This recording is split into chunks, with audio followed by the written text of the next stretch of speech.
All right, Jeff Zimmerman here with one of the top trainers in all of boxing, my friend Jose Benavidez Sr., the father and trainer to none other than David Benavidez and Jose Benavidez Jr. How you doing, Jose? I'm super excited, man. We're here. We already started our camp for our next fight. I'm super excited to go and fight at 175 for the interim WC title also.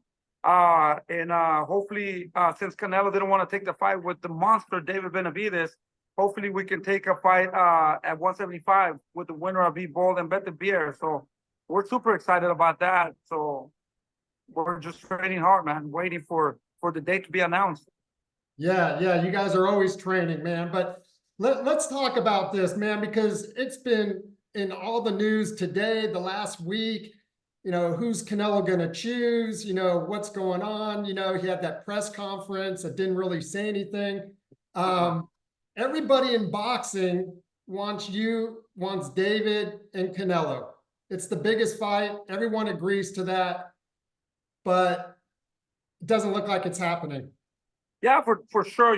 For 2 years we've been the mandatory, and we've been wanting to fight with Canelo Alvarez for a long time. I believe that Canelo is the best at 168. He's the king of the 168. He's the face of boxing. I believe that he's a dangerous fighter. So we want to face nothing but the best, and we've been trying, and we did everything we could to make that fight. First, he said that he would not fight any Mexicans, and then he said that he didn't want to fight David. So we got to move on, man. I'm super happy with what we have achieved and how far has David come. Super proud of his achievements, and it makes me very happy for Canelo and his team to not want to fight David, to be honest with you, because we must be doing something right from not knowing anything about boxing. The most feared fighter, the most exciting fighter doesn't want to face David Benavidez. Man, that makes me super happy. We must be doing something good. Did this become personal, Jose? Is that what's holding it up? I mean, to say he's ducking, that's a strong word. Canelo's, faced everybody in front of him, but for some reason with David, he just won't get in the ring. He knows, at the end of the day, I know, everybody knows that Canelo is in the end of his career. He's not the same Canelo, they used to break arms and knock people out. He's done a lot for boxing. He's worn out his body through all the hard trainings that he's done. The body can only go so far. I believe this is the time that he knows that David can beat him, and he doesn't want to lose to David. He knows that David's not an easy fighter. It's a young fighter, a very hungry fighter. And he knows that's why he's making all these excuses, not fighting David. It's not personal. I believe that when you're a champion, you are going to have other young fighters that are going to come and challenge you. And that's going to happen to us. David's only 27 years old. But once we become 30 years old, 31, 32, there are going to be other lions. And we're going to be in the same place, like everybody else. I believe that that's what it is. He wants to guarantee a win and not lose. And that's what he's doing. Can you clear up some stuff? Because there's been all these, stuff floating around out there. Did Samson offer Canelo's team $60 million? And did you get an offer for $5 million to just get the fight, just to get in the ring with him? Yes, actually we were negotiating with Mungia. He wanted to fight David, and they wanted 50-50 to make that fight happen. I told him, yes, no problem. I don't even have to talk to David. He'll accept that. He don't care. He wants to step in there with Mungia or whoever. We got to prove ourselves, and we got to convince the people that we belong at 168. I believe that the money will come later. And we were talking to Mungia. The same week, they said, okay, Canelo wants to fight David, but the only way that he's going to fight David, he's going to pay him the minimum. And don't ask for anything more, and he's not going to give him $5 million. That's it. We're like, oh, shit, sure, no problem. David gets paid more than that fighting anybody right now. So we wanted the opportunity. And it's true, 100%, that's what happened.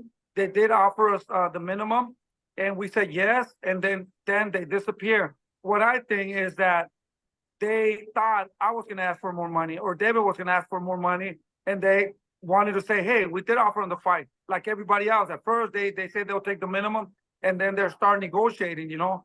But that was not the case here. We said, yes, whatever, no problem. We just want the opportunity to show the people and give the people what they want. They've been asking for this fight, and we want to give them to them. Either way, we gain a lot. From losing or winning, we gain a lot. So we're looking at the big picture. What about the 60 million? Did you guys offer him 60? I did not offer him 60. I believe that Sansom and the promotion offered him all that money, and he didn't want to take it. He decided to go back to the zone and fight Mungia or Berlanga, you know, and I mean, I don't blame him for it. You know, the guy is trying to do as much as he can before he retires. But like I said, you know, my respects. We're here working hard and trying to go to the next level. I don't care about Canelo right now. We care about Gvozdyk. Gvozdyk, I believe, is Oleksandr Gvozdyk. That's the guy that we care about right now. We're fighting this guy for 175 for the interim WBC world title, and that's all we care right now for. So well, let's talk about that fight. But I before I get to real quick, Mungia, how far did it get with Mungia? Because that would be. So we have two times before we fought Boo Boo, we negotiated with him and he disappeared. Now he beats this guy, Ryder, and then we go back to negotiations and then it disappears again. We negotiated two times and they didn't want to take the fight. I believe that David can stop him. And, you know, they hate it when I say that. At the end of the day, you know, this is boxing. This is about destroying people. This is about knocking people out and being the best. But I think next time, when I say I want Canelo or Mungia, I'm going to buy a dozen of roses, and I'm going to come with a dozen of roses because they get offended, you know, when we ask for them. They don't want to hear the name of David Benavidez. What were your thoughts when, you know, after this weekend Berlanga fought? I asked him last week, I talked to him. He wanted to get in the Canelo sweepstakes, and it looks like after his win Saturday night, he's right there in the mix. What were your thoughts? I congratulate him. If that's the case, if he's going to get that fight with Canelo, I believe that Canelo thinks that he can beat him, and that's what he wants. You know, he wants to make sure that he can beat this guy. I think Berlanga has been looking terrible on all his 4 fights. This fight, he got caught, he got hit, and of course he stopped somebody that he was supposed to stop. But guess what? That got him to fight Canelo, you know. So congratulations to him, you know. And I hope that he gets the fight. Like I said, we're focused on 175 now for this fight. Get that belt and get in line to maybe have a fight at 175 for all the belts with Bivol-Beterbiev. So with that being said, and last question on Mungia, does Mungia have a shot to beat Canelo in your opinion? I believe that everybody has a chance. I think he's young. I believe that once they give him the fight, you know, I always said that Mungia and Berlanga are really good fighters. With Berlanga, I gotta say that he has to stay focused. He's very talented, but I just don't see that he's focused, you know? So if he gets that fight with Canelo, I think he's gonna stay focused like never before. And the youth, and he's young and he's good. I think he could give Canelo a lot of trouble, and maybe he can win the fight. And that would be very embarrassing for Canelo. Mungia, it's another fighter that's young, and he can take a shot, and he throws punches, and he can beat Canelo also, you know. So I see them having a chance of beating Canelo, and I think Canelo will look ridiculous once he gets beat by these guys. I think in his mind, I think they're easy targets, they're easy fighters. I think they're not easy as he thinks. Let's talk about the 175 pounder going up. Former Olympian, former world champion, in fact. I think you pronounced it right. Gvozdyk, Oleksandr. He fought Beterbiev, lost a tough fight a few years ago. I mean, talk about the danger in fighting this guy. I think he's a very dangerous fighter. You know, he was an Olympian. He only has one loss. He lost to the fucking animal, the monster at 175, you know? And he got stopped, not really knocked out. He got stopped in the 10th round because they throw the towel. But, you know, I think he's a great fighter. I think he's a good fighter. and he's a dangerous fighter at 175. I know him. We sparred like 10 years ago. Oh, wow. So we're not taking nobody lightly, you know. We got to look impressive in order to continue our journey and one day make history. I believe that he's a dangerous fighter. So is David done at 168 then by moving up to this? No, I don't. We're not done at 168. The only reason that, I mean, with all these things that are happening, hopefully they strip him out of his belt. They say they're going to strip him out of his belt on March. We have to see, you know, but we're not going to wait here and be waiting, sitting down. Hopefully the sanctions are reasonable and they're fair, and see what happens there, you know. But we'll be interim champion at 168 and 175. That's what we're trying to do. So Beterbiev and Bivol, people have been wanting that fight for a long time. You know, the hardcore boxing fans. What do you think about that matchup? Man, it's a tough fight. It's a very dangerous fight for both of them. Two of the best facing each other. Man, it's going to be an exciting fight, man. And those are the fights that we want to see. Fights that are 50-50, very compatible and very dangerous fights. If you tell me right now who's going to win, I don't know. I have no idea. You know, I would love to Beterbiev to be the winner because he said he wants to fight David. Bivol does not want to face David. So, and for that reason, I would love Beterbiev to win. So maybe we can make that fight. And that would be a slugfest, no doubt. Shit. And that would be crazy, man. Both of those fights would be amazing. Yeah, let's hope it goes as planned. Real quick, Jose, and I know you got family, got stuff going on. I appreciate the time. Jeff Zimmerman here. I saw David working with Andre Durrell. Andre Durrell was an Olympian, man. He super skilled, super technician. Never really got over the hump. You know, like I thought a lot of people thought he would, but he's a great fighter. Talk about the work he's getting with Andre. Yeah, big shout out to Mateo from Boxer Gym in Miami, and also what's the name? Man, I forgot his name right now. I was thinking about something else. But I want to thank Mateo for opening the doors for us to train there at his gym. And Jason, I'm sorry, Jason for helping me with David. He's doing mitts with David. And I always thought, you know, that, you know, I want David to be happy. I want him to learn. I've been training him since he was little. I want him to keep progressing. And also Durrell was there, and he was giving David some pointers. He was here. He's gonna start working here at the gym, at the Boxers gym. He's gonna go back to home for a week, and then he's coming back. And I told him if there was a possibility he could work with us.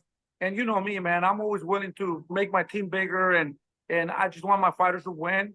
I don't know everything. I want to learn, and I keep learning. David keeps learning, and I think we got a great team here in Miami. We're adding more people to our arsenal, you know, to our team. And Durrell is going to be one of them. Jason is another one, and now Mateo also from Boxer Gym also. And I'm very thankful for these people to be part of our journey and part of our team. Is that going to be your new like home side? I know you moved to Seattle a few years back, but you're going to go back and forth? Yeah, David bought a place here in Miami also, and he was just thinking about buying here something for, you know, when it's cold in Seattle and here and there. He's investing on real estate, and we didn't have nothing, and it just happened so quick to make that fight, and we decided to make camp here for this time, so he can enjoy his place also. And I always believe, you know, that for some reason, we always had our camps outside our place. And I think it's going to be exciting. And I'm super excited with these people that I met. Man, sky's the limit. We're super excited. And we're going to have our camp here in Miami. So I'm excited about that. I came here for a week. I'll be leaving on Sunday to go work with Diego Pacheco. He has a big fight April 6th in Las Vegas. So I'm going to finish camp with him. As soon as that fight is over, I'll fly the next day here to Miami to end up the camp here with David. I was going to ask you about Diego, big fight coming up. And then what about Jose Valenzuela? What's next for him? Yeah, you know what? Unfortunately, it didn't happen. They gave Tank 3 names. One of the names was Valenzuela, and I was hoping and crossing my fingers that he would pick him, but he ended up picking Martin. So that fight is done, and we're just gonna see what we have. Probably find the same card with David, and see what happens. He got a good win, and I think he's ready to fight anybody at 135. And we'll go from there. And we'll wrap it up. Let me ask you, a lot going on today, man. Jake Paul had a press conference. You got Devin and Ryan landing in New York, all the Canelo and David news. Who do you like in the Devin Ryan fight, Jose? That's a great fight, man. To be honest with you, I believe that it's a good fight. It's a 50-50 fight, in my opinion. I will have to go with David Haney. The reason for that will be he's been more active. He's more focused. I think Ryan has just been a little bit distracted, unfocused, I believe, you know, with everything that's going on in his life. You know, he's a great fighter, don't get me wrong. But if he can manage to come 100% and stay focused, I think that would be a great fight. I see that he has a chance also. But for this time, I'm gonna have to go with David Haney, you know, because like I said, you know, he's been active and he's been looking good, and every time he's been looking better and better, and he's improving a lot. All right, man. Well, I appreciate the update on everything going on. You know, a lot going on. I know you were in Tijuana also recently, all over the place. Jose, I appreciate the time. Any last words? Do you have a fight date yet for? I don't know. We're working on it. Pretty soon we'll come up with the date, but everything's going well. Super excited and super happy. I will let you guys know as soon as we get the date. All right. Thanks a lot, Jose. We'll talk soon. Thank you, brother. Take Thank care. you. Thank you. Take care.